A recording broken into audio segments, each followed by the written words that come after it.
जरा सी भी शर्म नहीं आई कि उन दोषियों के लिए, उन पापियों के लिए, उन हत्यारों के लिए, उन बलात्कारियों के लिए आप संस्कारी जैसे शब्द यूज कर रहे हैं। आप कह रहे हैं कि वो ब्राह्मण हैं, ब्राह्मण बहुत संस्कारी होते हैं। और यहाँ पर मैं सुप्रीम कोर्ट से भी अपील करना चाहूंगी कि इस घटना को सही तरीके से संज्ञान में लेकर उन दोषियों को, मैं तो ये कहूंगी कि अब उम्र कैद नहीं बल्कि उनको फांसी की सजा सुनानी चाहिए। बिल्किस बानो का केस कोई पहला केस नहीं, इससे पहले भी जिस तरह से आपने कठवा का केस सुना होगा, आसिफा नाम की बच्ची जिसके साथ में उस तथाकथित ब्राह्मण ने बलात्कार किया।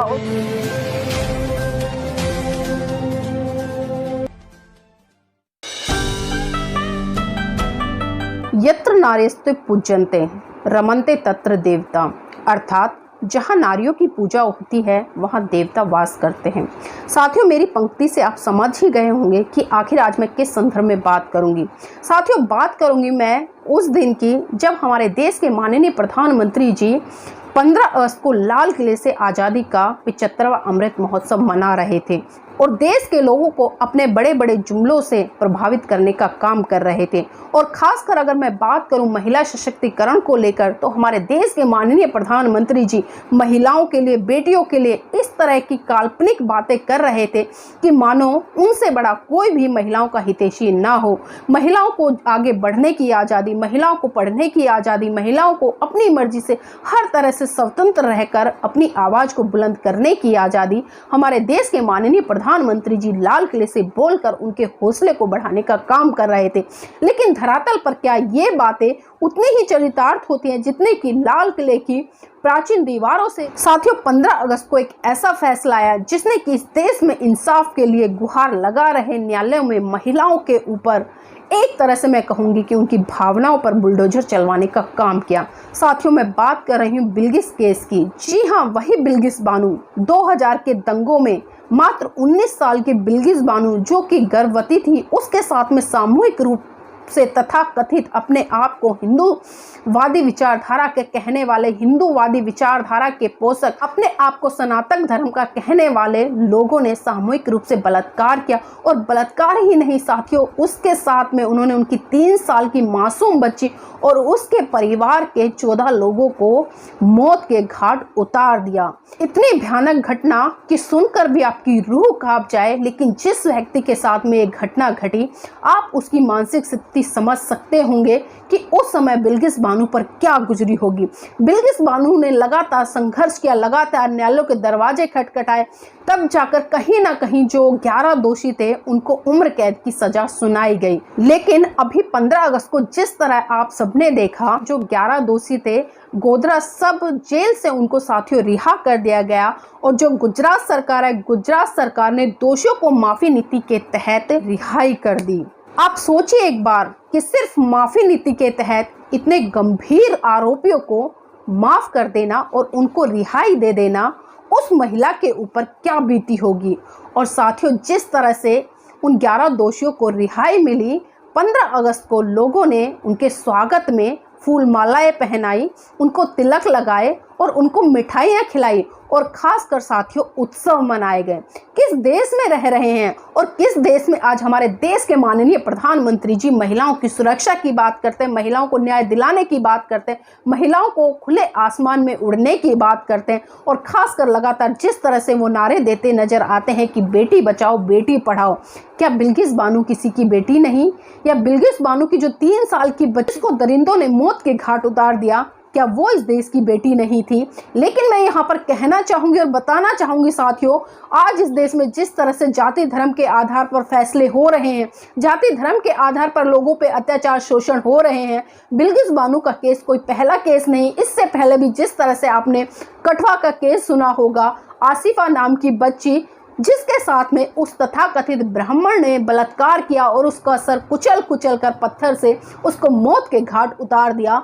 कितने संस्कारी हैं ब्राह्मण, आप इसी से समझ सकते हैं। और गुजरात के एक विधायक जी कहते हुए जरा से भी नहीं शर्माए, उन्हें जरा से भी शर्म नहीं आई कि उन दोषियों के लिए, उन पापियों के लिए, उन हत्यारों के लिए, उन बलात्कारियों के लिए आप संस्कारी जैसे शब्द यूज कर रहे हैं। आप कह रहे हैं कि वो ब्राह्मण हैं, ब्राह्मण बहुत संस्कारी होते हैं। और जेल में उन्होंने बहुत अच्छा व्यवहार किया है, इसलिए उनको जमानत मिल गई है। शर्म आनी चाहिए विधायक जी आपको। अगर इसी तरह की घटना आपके बहन, बेटी, आपके परिवार की किसी महिला के साथ में घटित की गई होती इन दरिंदों के द्वारा, क्या तब भी आप ये कहते नजर आते कि वो ब्राह्मण हैं, संस्कारी हैं और ब्राह्मण बहुत अच्छे होते हैं?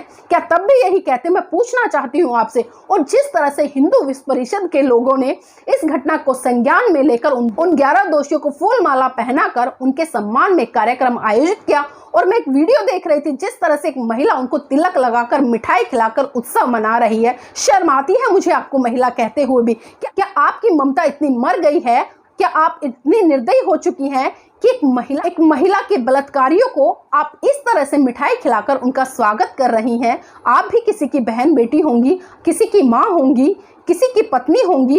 अगर इसी तरह की घटना, मैं फिर से वही कहूंगी कि अगर विधायक की घर की बहन बेटियों के साथ साथ में आपके घर की बहन बेटियों के साथ में हुई होती, और जो लोग इस घटना का समर्थन करते नजर आ रहे हैं, जो लोग जश्न मना रहे हैं इन ब्राह्मणवादी तथा कथित सनातनी हिंदुओं को छोड़ने पर, क्या वो तब भी उनकी प्रतिक्रिया ऐसी ही होती जिस तरह से अब बिल्किस बानो के केस में हुई है? सोचिए एक बार कि आखिर आप कौन सी मानसिकता का परिचय दे रहे हैं। और हमारे देश के माननीय प्रधानमंत्री जी अभी तक एक शब्द इस घटना को लेकर नहीं बोले, क्योंकि कहते हैं ना कि जाति या धर्म जाता नहीं है। और जाति की बात जिस तरह से मैंने की, जिस तरह से जालोर में घटना हुई, जालोर की घटना को भी आंख मूंद कर प्रधानमंत्री जी लाल किले से बड़े बड़े भाषण देते नजर आए, बड़े बड़े जुमले छोड़ते नजर आए। बस कीजिए माननीय प्रधानमंत्री जी, आपकी संवेदनाएं इतनी मर चुकी हैं। और कहाँ है वो पुलिस प्रशासन, कहाँ है वो लोग? जब आपके किसी रिश्तेदार का एक पर्स चोरी हो जाता है तो मात्र 1 घंटे में उसको सामने लाकर रख दिया जाता है। लेकिन जिस तरह से बिल्किस बानो के केस में जो फैसला आया साथियों, मैं उससे बिल्कुल भी संतुष्ट नहीं। और मैं धन्यवाद देना चाहूंगी जिन लोगों ने दोबारा से सुप्रीम कोर्ट में याचिका डालने का काम किया है। और जिस तरह से 15 तारीख को उन 11 दोषियों को जो गोधरा सब जेल है उससे रिहा किया गया, तो बानो बिल्किस की साथियों सभी उम्मीदें टूटकर चकनाचूर हो गई और उसके आंसू रुकने का नाम नहीं ले रहे थे। और बिल्किस बानो के जो शब्द थे साथियों, मैं आपको वो भी बताना चाहूँगी कि बिल्किस बानो ने आखिर इस घटनाक्रम को संज्ञान में लेते हुए क्या कहा। मुझे अभी भी विश्वास नहीं हो रहा है कि जिन 11 दोषियों ने मेरे परिवार को पूरी तरह से तबाह कर दिया, गर्भ में पल रहे मेरे बच्चे को मार दिया, मेरी 3 साल की बेटी को मुझसे छीन लिया, उन्हें रिहा कर दिया गया। बिल्किस ने आगे कहा कि उनके पास कुछ कहने के लिए अल्फाज नहीं हैं। मैं सरकार के इस फैसले से पूरी तरह स्तब्ध हूँ। मैं बस इतना कहना चाहूँगी कि किसी भी महिला के लिए न्याय आखिर इस तरह से कैसे ख़त्म किया जा सकता है। मैंने हमेशा देश की न्यायपालिका पर भरोसा किया, लेकिन मैं बड़े आघात के साथ ज़िंदगी जीने पर मजबूर की गई हूँ।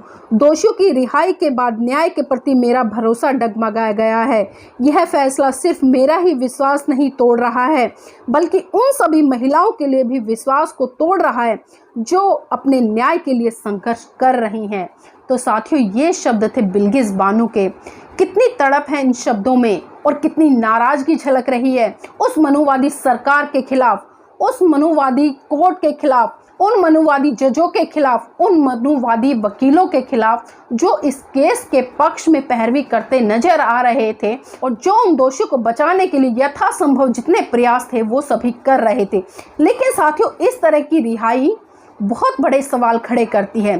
क्या आज देश में रहने वाले लोगों की मानवीय संवेदनाएं बिल्कुल ख़त्म हो गई हैं? और जिस तरह से ये फैसला आया है, आप कहीं ना कहीं साथियों अगर इस फैसले के पीछे सारा मंथन करेंगे, क्योंकि जिस तरह से गुजरात सरकार ने कमेटी बनाई थी, उस कमेटी में साथियों 4 लोग तो भारतीय जनता पार्टी के थे, और भारतीय जनता पार्टी के जिसमें कि 2 विधायक, 2 काउंसलर सम्मिलित थे, और जो बाकी लोग थे वो हिंदू संगठनों से जुड़े हुए लोग थे। तो आप इसी से समझ सकते हैं कि बिल्किस बानो के केस में किस तरह से अनदेखी की गई और किस तरह से दोषियों को बचाने का प्रयास किया गया है। और इतना ही नहीं साथियों, जिस तरह से अभी गुजरात में चुनाव है, ये पूरा का पूरा घटनाक्रम अगर आप चुनाव से जोड़कर देखें तो आपके सामने सारे तथ्य बिल्कुल साफ हो जाएंगे और आप साफ साफ उन चीज़ों को देख पाएंगे जो चीज़ें आपसे कहीं ना कहीं छुपाई जा रही। क्योंकि गुजरात में चुनाव है और गुजरात में फिर से तैयारी कर रही है भारतीय जनता पार्टी हिंदू मुस्लिम कार्ड खेलने की, क्योंकि वो जानते हैं कि जो